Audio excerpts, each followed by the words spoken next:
Hey everybody, Mike McConville here one more time, Stratford, Ontario, Canada, for TechDeck Workstations. Kevin, after getting his black Orville Les Paul back, when he came to pick it up, he brought his other Orville Gibson Les Paul. So I'm basically the same. It doesn't need a refret. The frets are fine. It'll need a little bit of an edge dress, fret dress, compensated nut, and this will tune perfectly, like all the Les Pauls I've worked on. Another Les Paul here. This is a Candy Apple Red 1957 VOS. Now, I've already done a compensated nut on this one, and it's all set up within an inch of its life. Jody has decided to go with a set of ratio machine heads. So we'll do the swap over on this one and give you the play-by-play. Cheers. So the weakest link in the chain at this point is the machine heads, and we're going to take care of that too. So we'll start by spinning these old strings off. So I'll give you a step-by-step on this. I've done it a few times already, but I'll do it one more time on the ratio machine head install.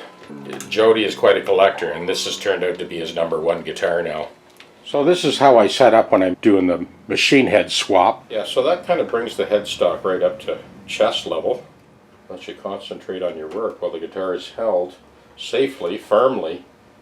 No excessive pressure. It's all leather straps.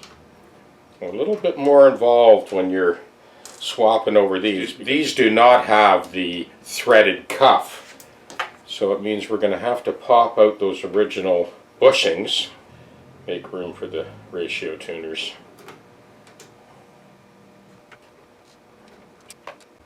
Okay, so we'll knock these original bushings out. So as you can see, I've got a maple dowel that I just kind of turned down to be wide enough to knock those bushings out. They're just press fit, but you still got to be very careful. Everybody knows how fragile those Les Paul necks are. Well, I've got a leftover ratio box from the last guy that put a set of ratio tuners on, so that's convenient. We'll just throw Jody's original loose-ons in there with those press fit ferrules and the original screws.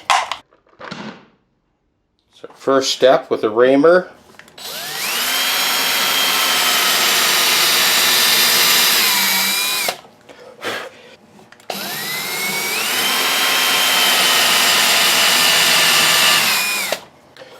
Always a Raymer, never a drill.